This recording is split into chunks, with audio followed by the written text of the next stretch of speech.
there. My name is Linda Watson, and welcome to Inspire Me Equine, a season of the podcast Inspire Me Forward. I am the founder and the host of this sacred circle. Recently, it came into our hearts that Equine Leadership and Inspire Me Forward should collaborate. Equine Leadership is a publication of short stories sharing the voice and wisdom of the horse. It is now going into its 11th year. Inspire Me Forward, in its third year, is a podcast sharing stories of life and all the pieces that hold it together, even when it might feel like it is falling apart. This moment in time seemed like the perfect evolution of the two. It felt natural to invite the horses and authors from Equine Leadership.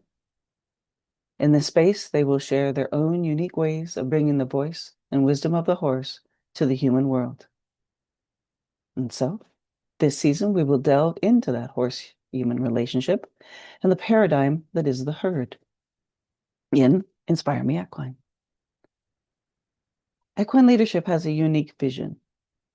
We believe that horses, living as close to nature as possible, can provide a paradigm of living that is clear, authentic, and heart-based.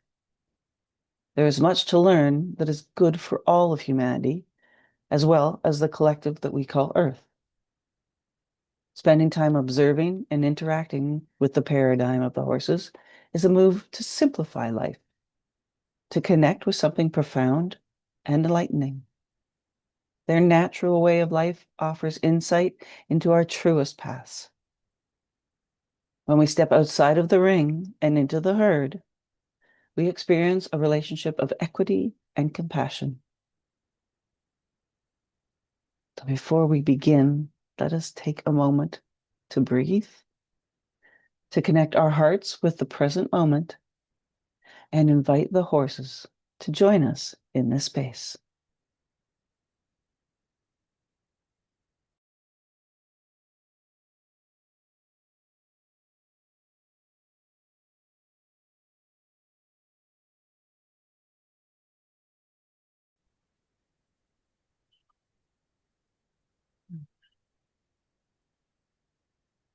So welcome to the present moment.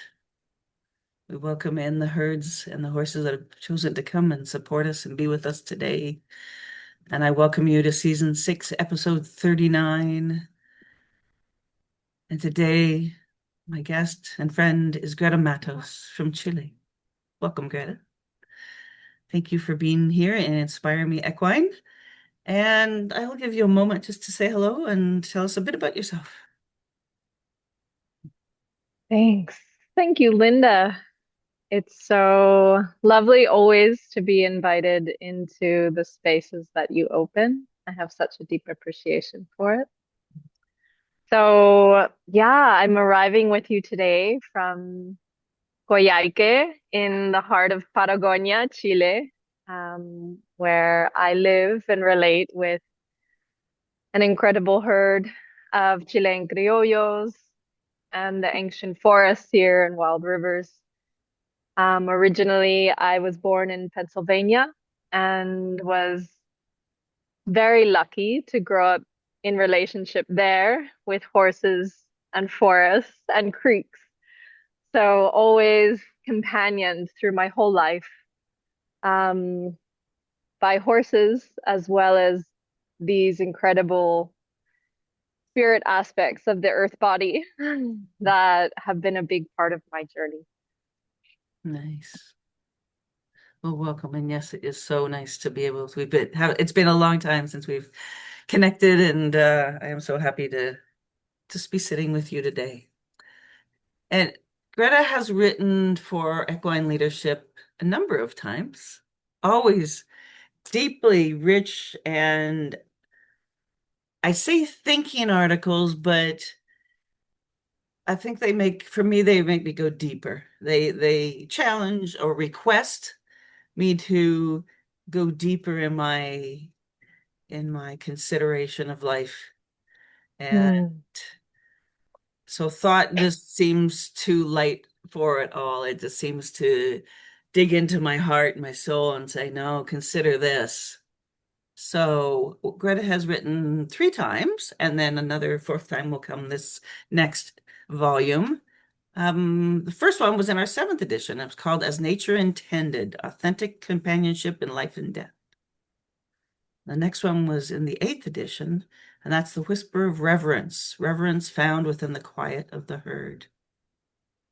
And the next year, it was Reawakening Our Peaceful Nature, a choice to change the story of humanity. So I pulled out a few quotes that I think are, they just touch on a little bit of everything. So one is, as with so many things, the horses help make this invisible dynamic visible.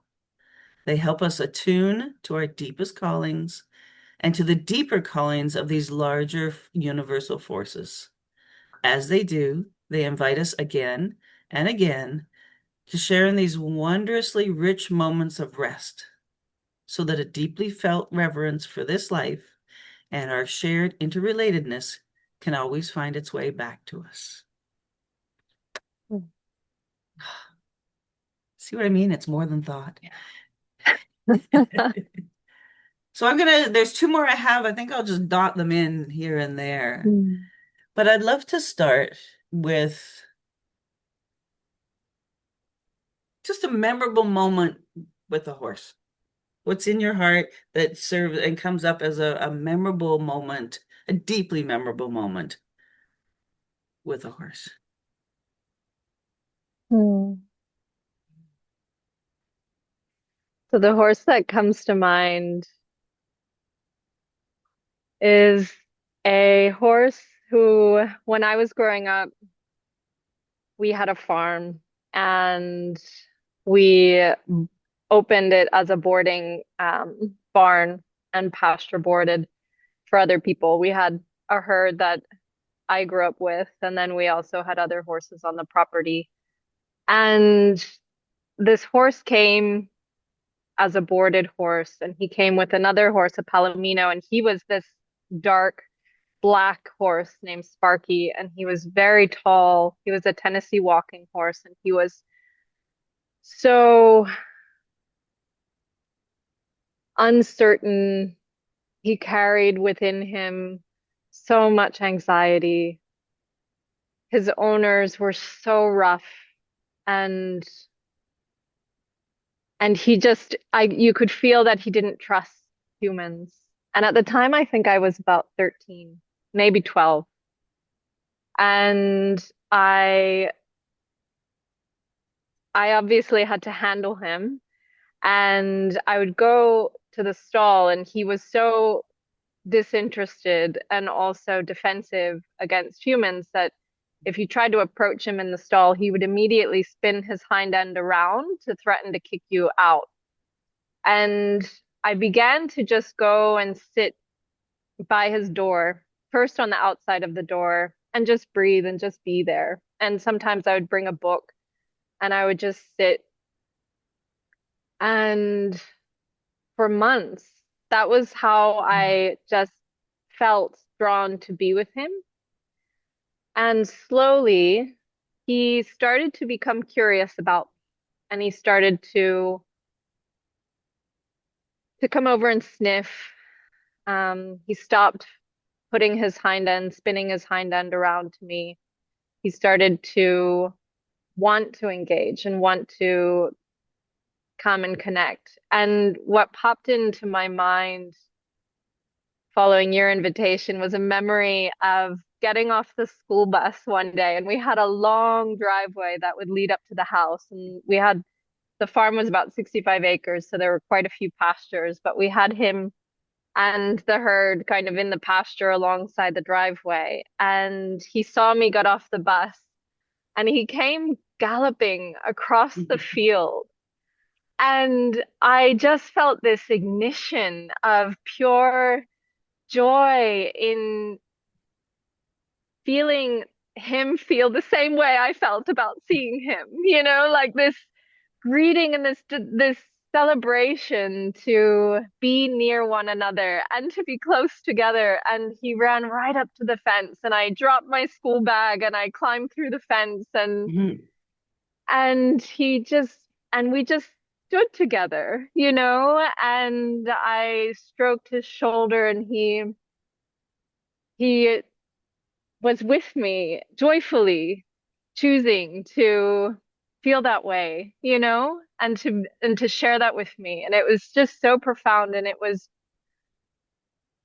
the first time that I realized that we had so much, like I even wrote about it in my journal, that we could be with the horses this way. And this is the only way I actually really wanted to be with them. Mhm. It wasn't about making them do anything, but actually being a being that they feel safe around and want and are curious about, no matter that I couldn't save him, no matter that I couldn't change his owner or I Mhm. couldn't change his context, and to just be able to be in relationship, and enjoy and be able to feel the joy of another being in relationship. It Mhm. was such a gift what he gave me in that moment, because it was so authentic and it was so genuine that it struck me very deeply. Mhm. It sounds like it's something that sort of carried you forward. Mm. That sort of that opening almost of that. This is what it can be. Yes, it did. And interestingly enough, if I trace it back, it's probably what led me to walk away from horses and Hmm. to walk away from the equine industry, because it couldn't make sense anymore Mm. within the narrow fields in which I could encounter it at that young age, and when I was 18 and all those years ago, Yeah. trying to imagine how to make a living with them, you know, without being in conflict with their natural essence Mm. or our own. Yeah, yeah. Such a beautiful story.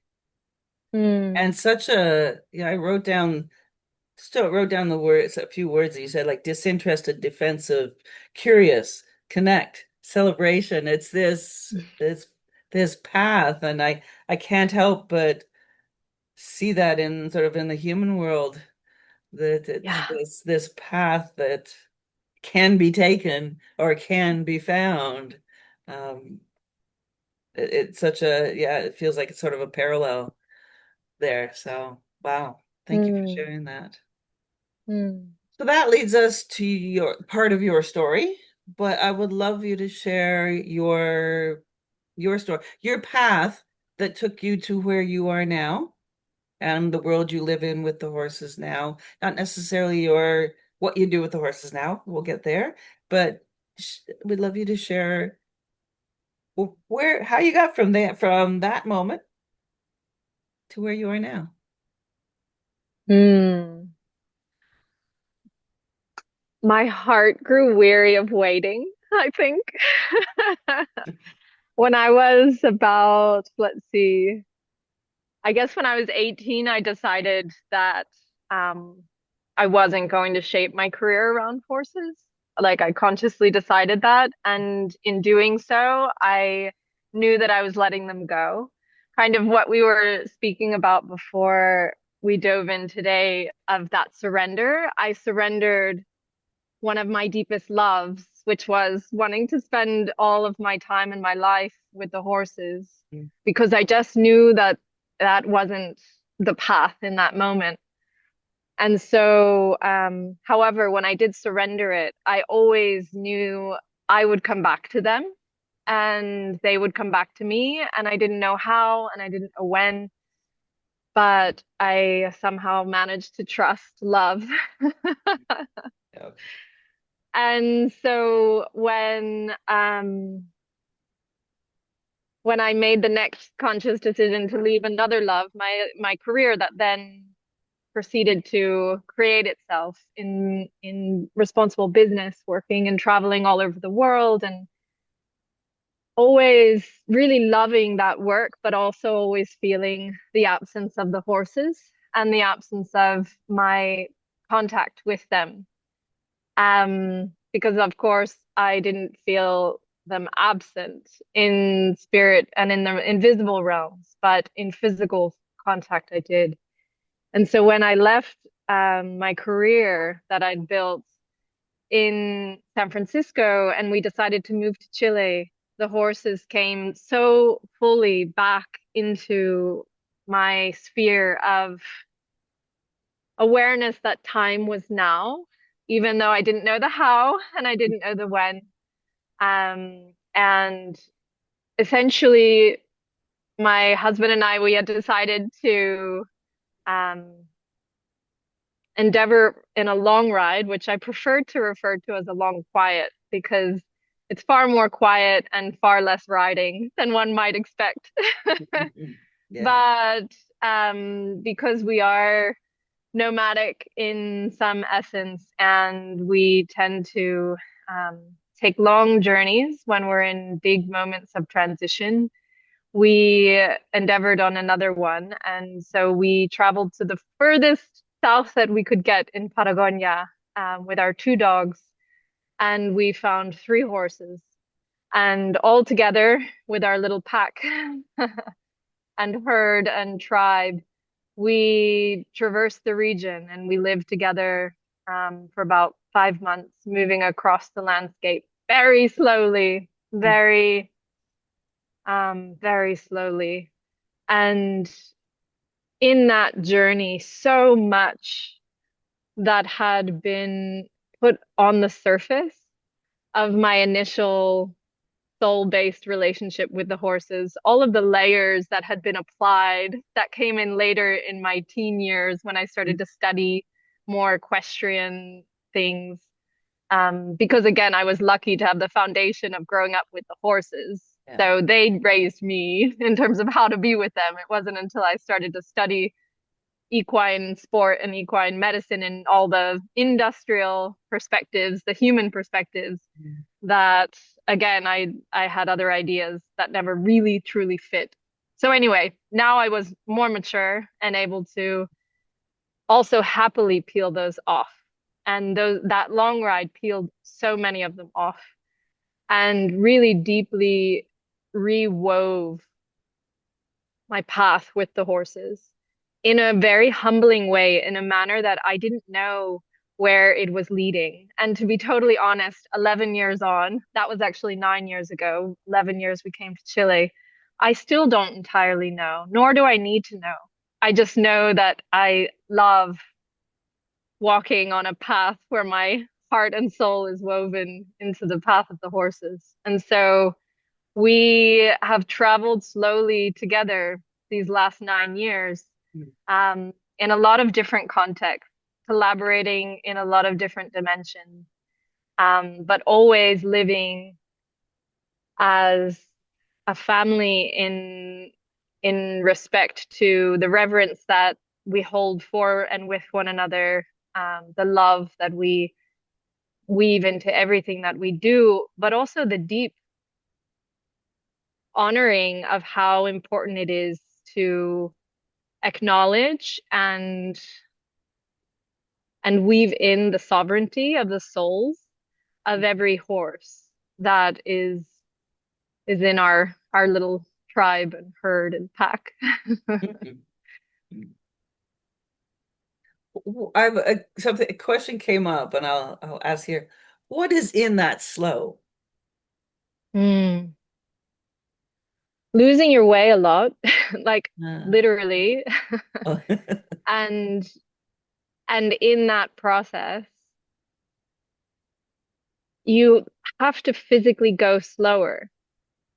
And our external world right now is just gaining rapid speed by the minute. It's incredible and unnerving in many regards how fast we exist. Mm. And when we're moving across a landscape, particularly in Patagonia, where the landscapes are very wild and there's very real consequence of rushing or moving too quickly. That's one piece. But the horses also attuning to the actual pace of the herd, because we're not moving with a linear agenda. We're not moving to arrive in a place because we don't even know where we'll arrive. Mm. So it is much less, we're not time bound. So the slowness is actually just the natural pace that the earth body and all beings are oriented into, and that we so often are disconnected from or detached from or disassociated from because we're operating and functioning in societies that are not relating to that pace, which is, from our view, quite slow. But in reality, it's just the pace of life. It's a pace of life there, absolutely. Yeah. I think there's um we create maybe a false narrative or idea in our minds because of what we're shown as a culture of animals. We're shown the horses that are Mm. galloping across the field. We're shown the wild, they're antelopes that come down into the river every year, the migration. We're shown the lion, like we're shown that yeah, like that Yeah, yeah, growly, hard, fast movement. Because who wants to sit and watch a field of horses?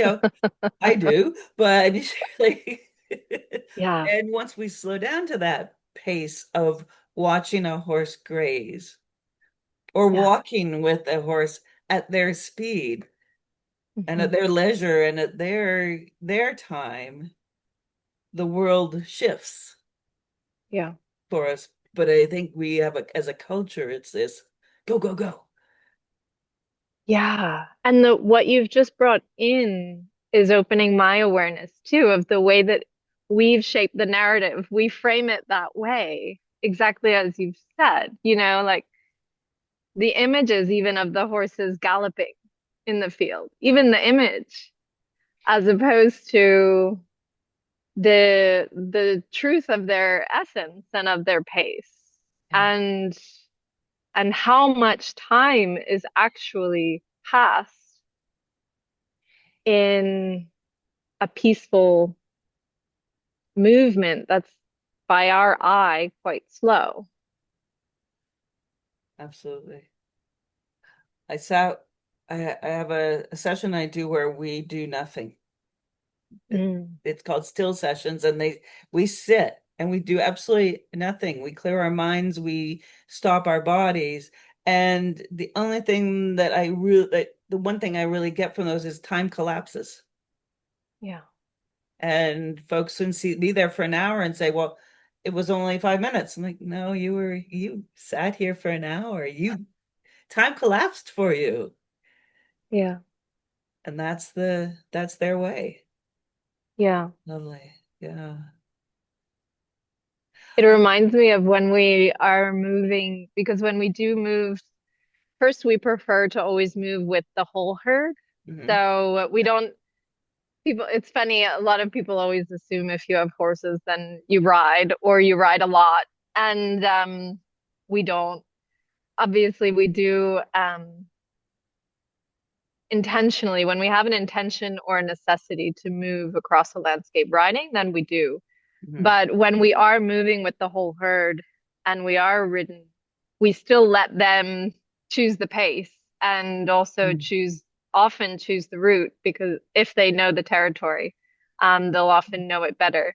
And one of those collapsing of times that I've learned of them and been so, like, it's just wonderful to be pulled into with them, is when we're climbing a mountain together. Hmm. And there's this natural way in which one will stop and all will stop. Mm. Yes. And then another will pick up the thread and all will pick up. And when we just, again, it's so we ride with our hearts, so we don't need much of our hands. And so they're in this beautiful rhythm of that feeling one another as well. And the way in which dropping in to that time collapsing and that space is resourceful for everyone. Yeah. And so attuning to when it's happening and then participating in it is incredibly generative. Hmm. And I would imagine difficult for many because it's that control. Exactly. We have to Yes. go here, we have to go. And it's like they know the land, they know where to Yeah. move. So yeah, it's that surrendering to their knowledge. Mm. Hmm.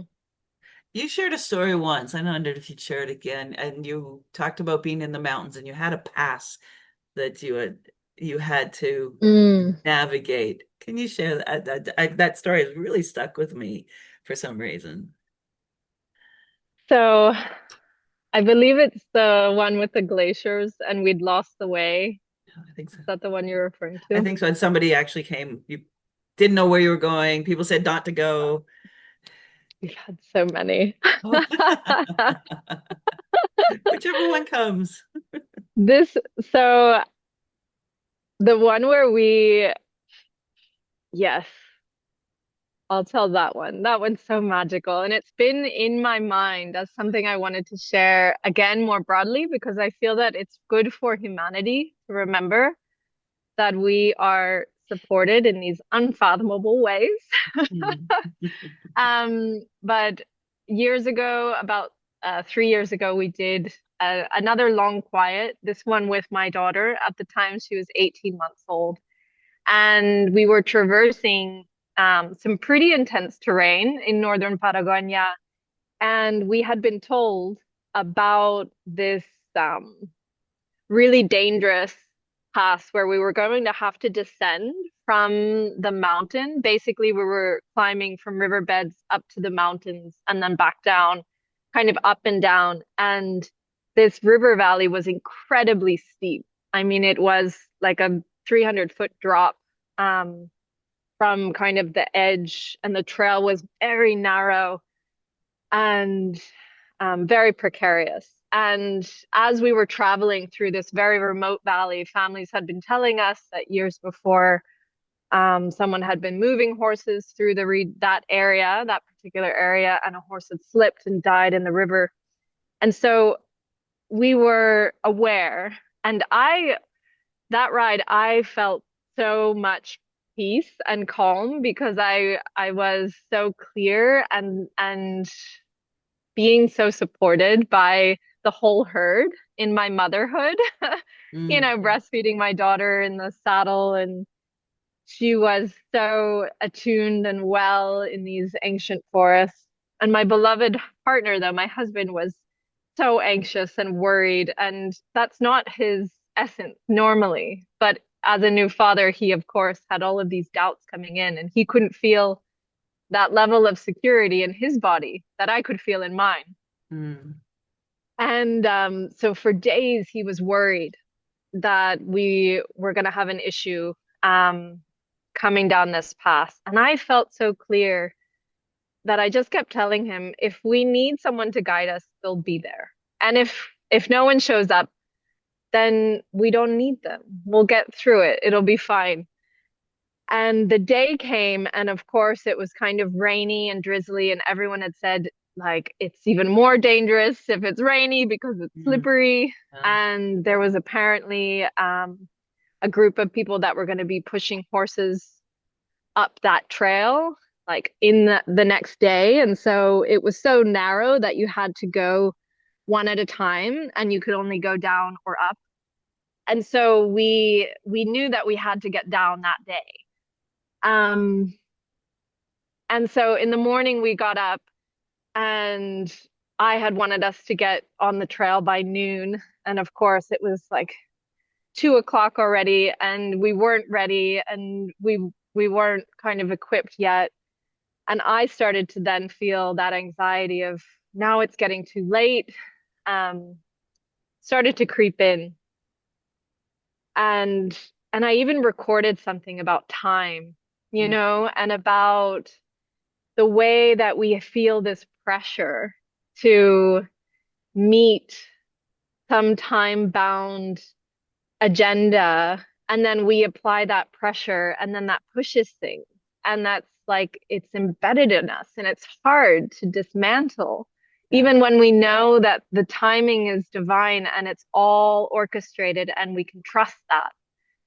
And I even recorded that as I was working with my anxiety of it feeling like it was getting too late in the day. Yeah. And if we were to have a problem, we were going to be in trouble.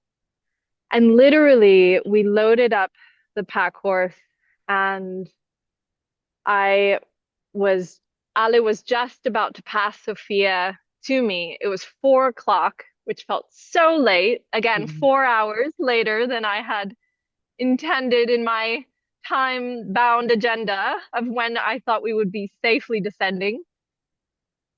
And over the hill behind us rides this mother and her son. And they were gauchos that lived back there.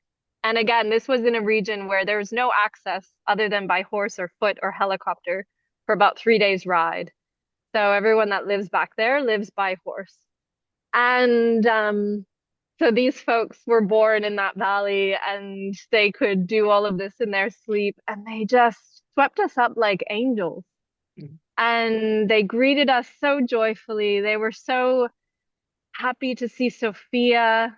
She, they were so happy to see a baby back in the valley on a horse. And and of course they wanted to guide us. And we were able to just follow them down, and they knew when to stop, and you had to whistle at certain points Mm. on the trail. We didn't know this. No one had told us, but there were certain points in the trail where you whistled to be sure no one was coming up. Because if you started and they didn't know you were coming down and they were going up, you're going to have trouble. Yeah. So we didn't have all the information that we actually needed. Yeah. And but they arrived and they carried us through. And so again, it's that surrender of like really trusting that what you need to navigate something will come, but you have to allow it. Like you've got to trust timing. Yeah.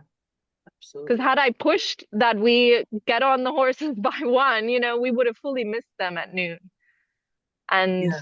yeah, Yeah. yeah. Interesting.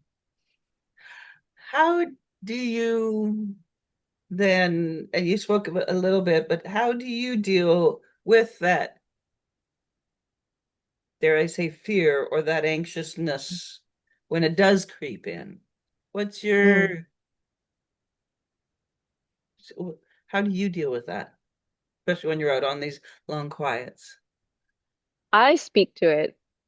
Mm. I'm highly attuned to it within me. Hmm. So I know if it comes up that it needs to come out Yeah. because it's not of service. Anxiety, fear, fear delivers information. Hmm. Hmm. And then I can work with that quickly because it requires quick action. Yeah. But the anxiety, if it's not um, moved out of the body quickly, then it can cause an accident. So I am highly sensitive to it, and I Hmm. tend to speak it. So the way that I did that day where I literally recorded it Hmm. and I allowed myself to kind of work through Yeah. how, again, I feel that I know better than letting this give me anxiety, and yet it is, and that is what it is. And when we're on the horses and we're navigating territory that comes up, then I have a practice where it's very consciously breathe through my body, out of my body, through the horse's body, into the hooves, into the earth, and the earth body takes it. Yeah. So I work with it very consciously though, because if it stays in my body untended to, it will have consequences Yeah. that are dangerous for the whole herd. Hmm. Hmm. And then that I would say that is transferable to when you're not with the herd. Exactly. Yes, In anything in exactly. life, it's speaking it and Yeah, releasing it. Lovely. yeah, yeah. Thank you for sharing that. That that piece of your journey has stuck with me, and then you telling of it. So thank you for sharing it again.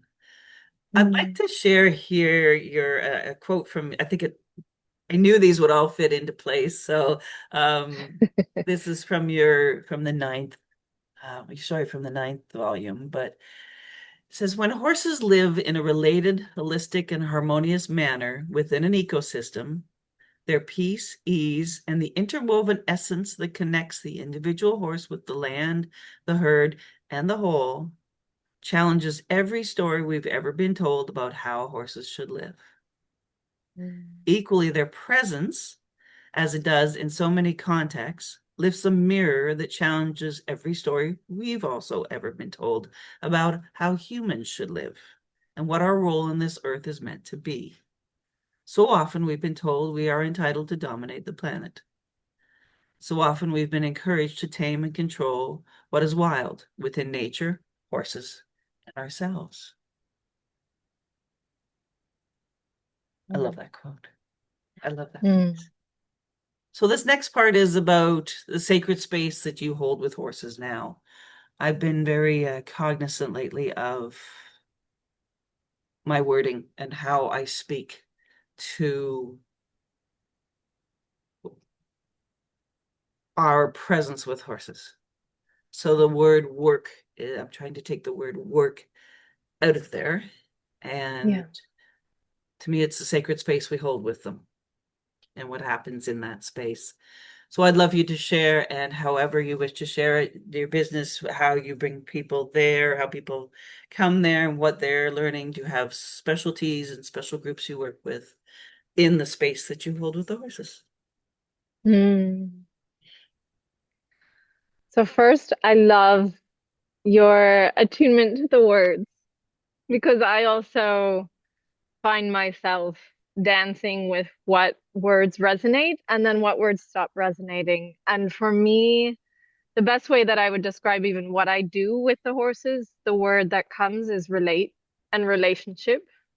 Um, and that's what translates and transfers in terms of what I do with people with the horses. I find that because I've let go of holding any kind of outcome oriented agenda for the work, Mhm. but also for the relationship and for the collaboration with the horses. Since doing that and deciding consciously to allow it to be that way, um, what flows in most often in terms of what's needing to be served is a reparation or restoration of severed relationship. Severed relationship to self and soul, severed relationship to belonging, severed relationship to the earth, between the earth and the person, severed relationship between the person and horse. That's very often kind of the theme that I've witnessed come into the space that we share. Um, and so my role very often is nurturing and supporting the awareness that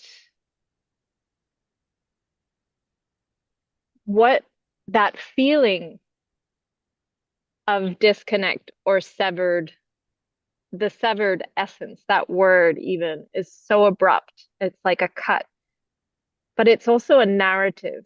It's a story.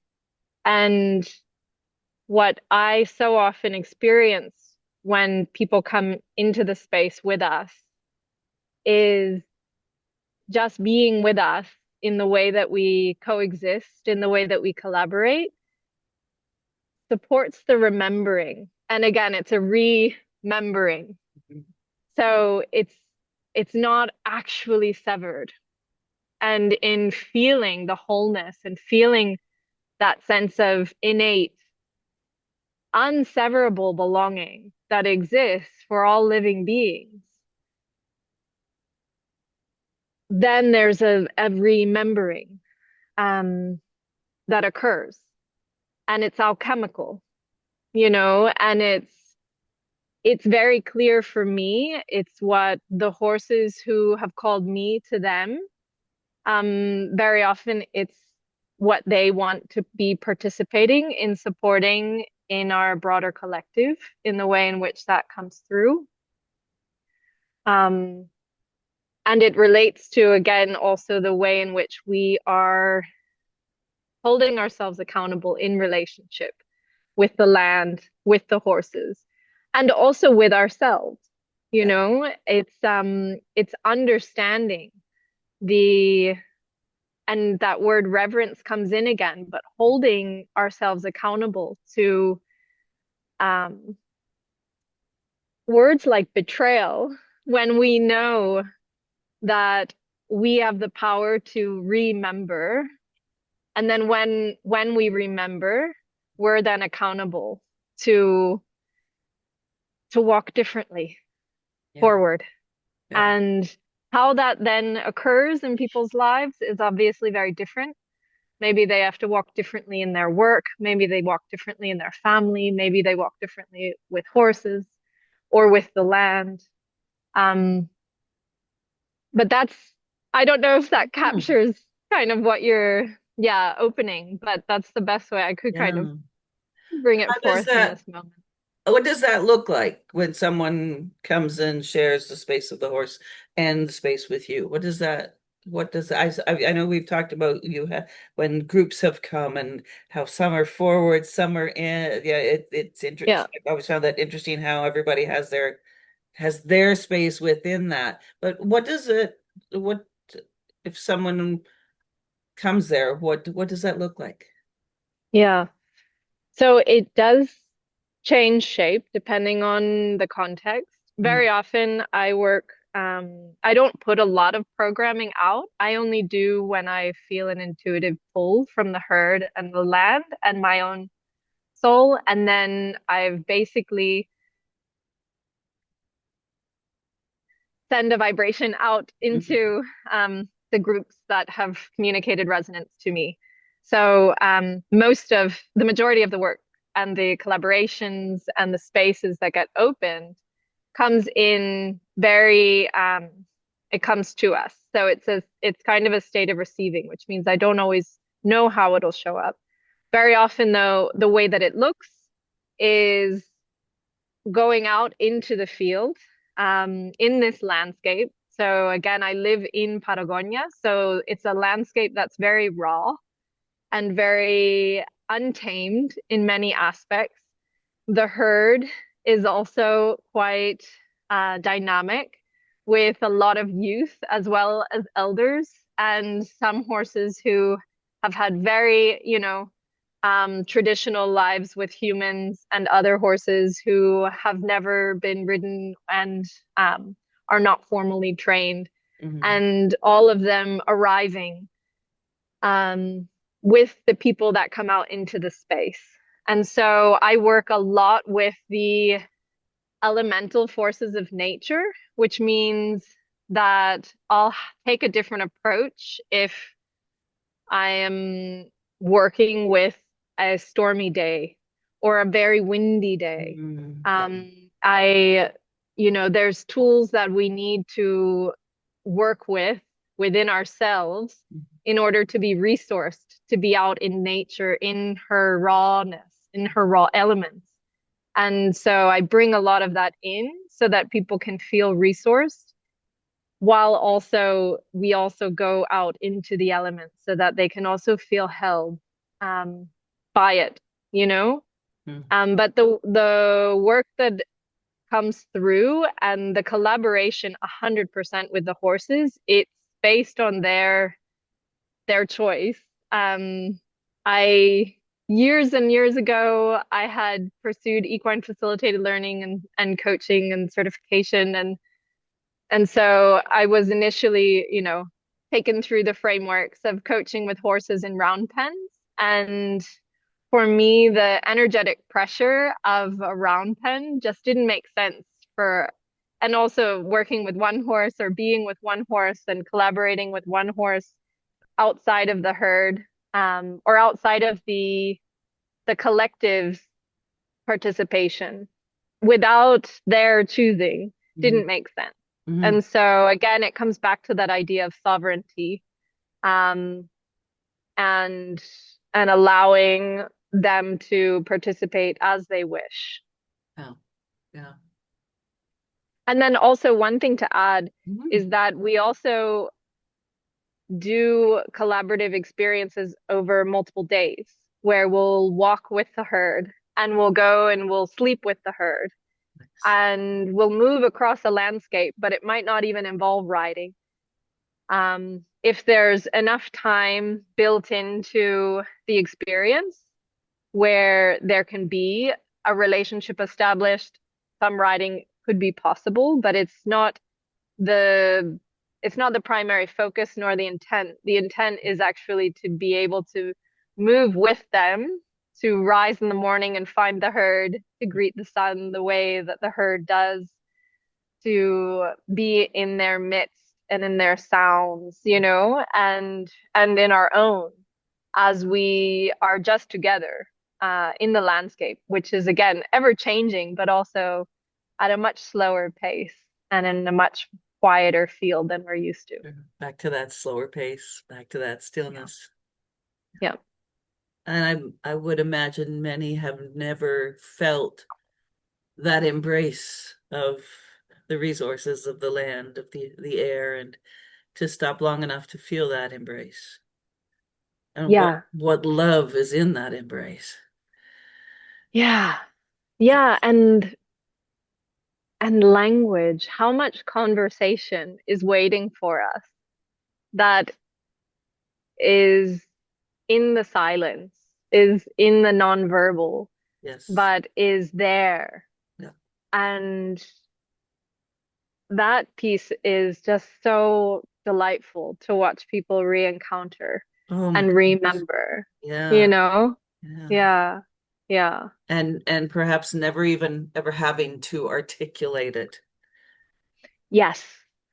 That comes up a lot in the work that I do.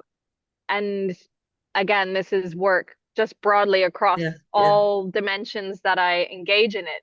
But when I am with the horses, especially, it's been interesting because context, people's context and their story, it rarely even comes in. It's not the point I've found, at least when they come to be with us. Yeah. It's very much to be able to be in the field that way and to belong, to feel that belonging Yes. of this place that's called you to it. And the herd has called you to it. If you're here, Been called. Yeah. it's Yeah. so apparent. Yeah. And just not to have to share it. It's Yeah, yours and lovely. Do you have a client story? I say client, again, there's the words, but a story yeah, of somebody or a group coming there that you'd share? yeah. Hmm. Yeah, it's funny. There, I feel it very like an honor that I get to walk into a field with someone who has never walked into a field with horses without a Mhm. rope and a halter. And I've done it now with a lot of different people. And there was this one woman who she didn't even, I mean, it wasn't even to see the horses that we were together. We were walking and talking on the land. And she had this curiosity, and there was another woman with us, and they both were so curious about the horses. And so we just went into the field. And as we did, the whole herd came galloping down the hill and surrounded us. and came in very close. And some of the horses, as I mentioned, are quite young or teenagers. And the one woman beside me, she said that she was like, they're really close. And I asked her if she'd like me to send them away, and she said yes. And so I stomped and they went off. And then of course they settle. And she just began to, like, tears came from Mm. her eyes because she started to feel that even though I'd sent them away, they were still connected. They were still curious about her, you know, and we just stood and watched them for a bit. And then one of the more shy horses, actually, who had been obviously hanging way back while the whole herd rushed in, sidled down the hill and came in very gently, very slowly, and just taking deep breaths along the way. And I could feel in my own body the way in which her body was just relaxing into itself. And she was really feeling the horse feel her. And at this distance, which is also so wonderful, so often Mm. what ends up manifesting are these really strong somatic resonance Yeah, that's felt very clearly. And she'd never experienced anything like that in her life. of course. Yeah. And it's so simple, and yet it's something that we don't have many spaces where we just get to play with, you know? We don't get to just be in the invisible resonance field with Absolutely. other Yeah. beings. Yeah. Yeah. Yeah. And without the, dare I say, without the control factors, Yeah. like without a Yeah. fence, without a halter, without those control factors that I as a human maybe I'm used to. Mm. It's Hmm. this like you say, this surrounding and the choice being, but this relationship. It's I said relationship. before, Yes. this relationship, Yes. but in such a different way, and there is no control. You have no choice. There's no control. You have to No. let that go. And Yeah. what is left when you let that go? Yeah. Well, and with the word that's coming that I could feel so deeply in my body, resonating in her body, was safety. She felt safe, Yeah. even without the pre-constructed images of control. You know, so often especially what we do to horses is very often defended for safety, Mm, as opposed to trusting mm, the safety of relationship, mm. of present relationship. And there it is. Mm. Mm. Oh, thank you for sharing that. That's so beautiful. And so much, so much richness within it. Mm.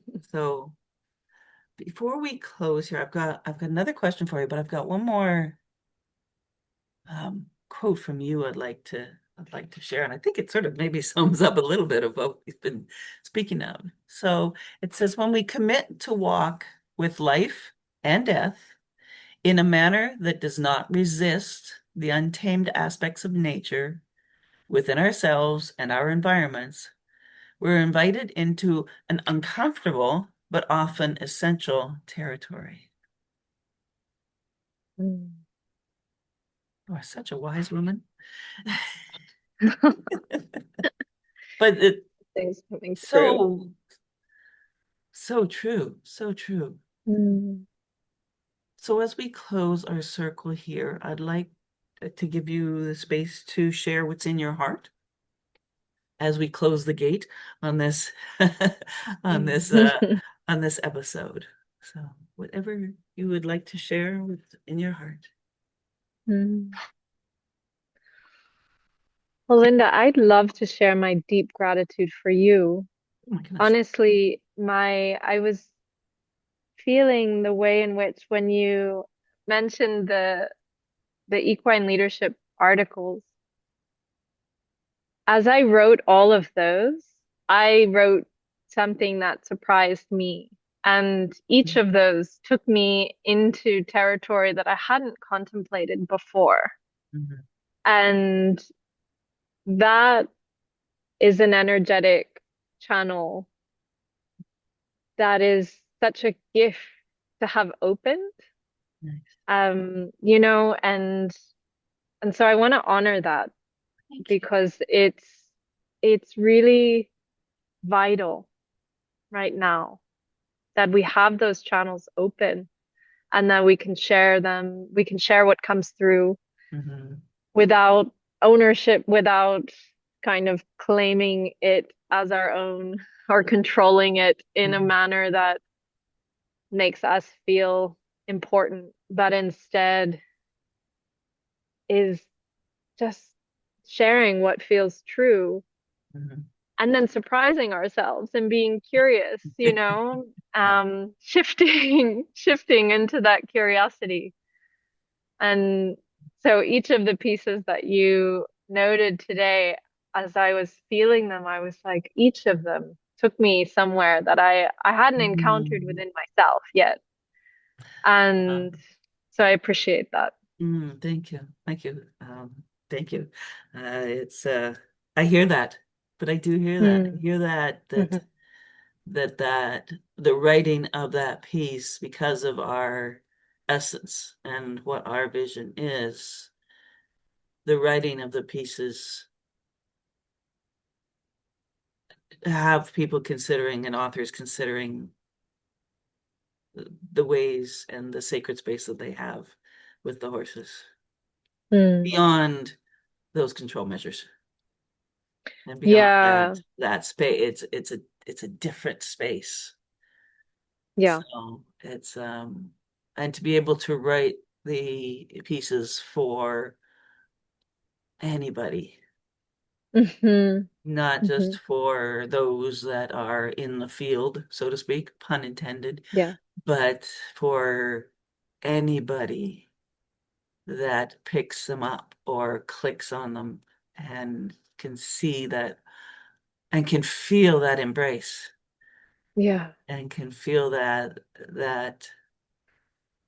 just that space of love that we feel when yeah. we're out in the field. So thank Mm. you for putting a little more little wind in my sails as as we move and get ready, getting going on Yeah, our next volume, which is gonna be powerful. It's gonna be yeah. a strong one. Yeah, I'm enjoying the process already Oh, of discovery and oh, what that excellent. one's bringing Excellent. in. Oh yeah. The ones that have come in are I have a box of hankies beside my beside my computer for sure. But that's Amazing. good. The tears are good. They're tears for me, they're Yeah. tears of recognition. They're tears of Mm. yes. Yeah. And to watch the evolution over the last 11 years is something that has I have to say amazed me, but Mm. Hmm. to to be a part and see where we were 11 years ago and where we are now Yeah. is remarkable. 11 Yeah. years is a blip, and Yeah. we've gone from and nothing wrong with, but we've gone from talking about exercises in enclosed spaces to openness and freedom and choice Mm. and Mm. relationship, and it's come that's not 11 years is not that long, and we've Yeah. gone all that way is I have no words for it. So thank you. I appreciate that very much. Mm. So thank Mm. you for being here today. I always love our conversations. I Me am too. always enlightened and excited and feel a vibration of yes, that's it. That's it. Mm. So Mm. Thank you. And thank you all for joining us in the circle at whatever moment in time that you are listening to this. I hope you're inspired by Greta, by the horse, by the herd, by the land, by the elements. I will put links to all of Greta's articles in our summaries and anything that we've spoken here today. And I will also put how you can get in touch with Greta in there too. And if you want, join our Facebook group, join our YouTube channels, find us on any of those, Apple, Spotify, anywhere that you can find podcasts. And I hope that you consider sharing this forward, sharing it with those that you know, those that might be interested, those you just never know if they might be interested. You just never know who needs to hear the words that we have shared in this circle. And sharing one story might be the very thing another human needs to open their hearts to a brighter tomorrow for them and for us all. So thank you for being here with us today. From my heart to yours, stay well, stay connected, and stay inspired.